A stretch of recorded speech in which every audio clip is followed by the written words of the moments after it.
Hey everyone, welcome to another episode of Camouflage of the World. I am Mike B, and today we're going to be taking a look at a really cool pattern. We've got the Turkish, what's considered the M2008 pattern. So around 2008, this became the standard uniform of all Turkish forces. And it's kind of a really simple yet good looking pattern. It features an olive green and kind of reddish brown blobs on a khaki background. And you can see even from here, the ripstop is very notable. You can see that the grid pattern from even back here, and we'll take a closer look at it in a second. But yeah, this was, oddly enough, the uniforms and the fabric were designed by a fashion stylist named Arzu Kaprol. I don't know if I butchered that, probably. I don't speak Turkish, I don't understand. I tried. But anyway, so a fashion stylist designed this and got the fabric and everything, which is actually a really cool fabric. When we take a closer look, you'll see. This is, I think, the current issue Turkish uniform still in 2020.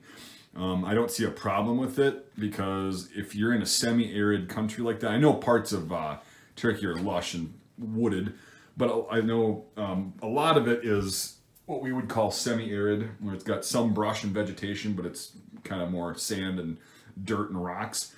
This would be a super effective pattern. I could definitely see this working in an environment like that.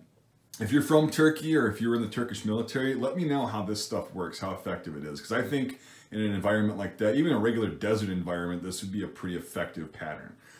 So yeah, anyway, we'll take a closer look at it now and then we'll just kind of reflect and I'll show you it's a pretty cool cut actually. It's oddly enough, it's not surprising that a fashion designer actually designed this uniform and the material. So we'll go take a closer look really quick and then we'll wrap it up. Nice and simple cut. Two decently sized breast pockets and a pocket on the left shoulder for pens or cigarettes or whatever. I don't know what this patch means. I guess I could have researched it, but we'll leave that up to you. Put it in the comments. And then yeah, it's got I think that just is like, I don't even know what that is, that insignia either. I didn't look up any of the insignia, just the camouflage pattern. So yeah, you've got the little epaulet things right there. It looks like this is missing them, but yeah, and the cuffs close with buttons, which is actually a lot better than Velcro. Oh, it looks like somebody left a pen in their pocket. Oh, that's interesting. It's really cool. This is a little bit faded, but not too bad. But come on, focus. Yeah, you can see really close up. That grid is very defined, which actually kind of adds to the blurry vision of the pattern at a distance. So yeah, 3 colors. That's all. That's all you need. You don't need to make it overcomplicated, people. But yeah, anyway, so you've got the name tapes and I guess the unit patch or something like that would go there. And then another patch on the right shoulder, no pockets. You got the elbow reinforcements right here. And then there's actually some vents underneath here that are grommets. They're brass grommets, and they go onto the back too. You see that? So a lot of ventilation here. So if you're in a hot environment, that's actually a very, very good feature to have on this. So, and then button closure, nice big buttons.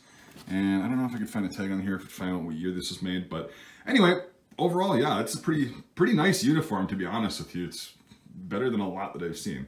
All right, we'll go ahead and wrap the video up. All right, so the Turkish M2008, that's again not the official name, that's just kind of when it kind of became the uniform, so we'll just call it that to give it a name as a collector.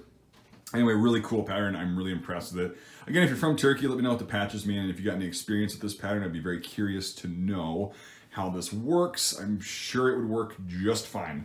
So yeah, this isn't the first Turkish pattern I've actually acquired for a video, but it's definitely probably one of the most standard and most common patterns.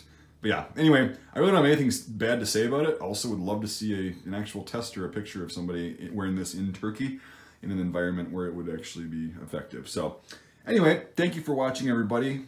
We'll wrap the video up. If you would like to support my content and this channel, the link to my Patreon is in the description.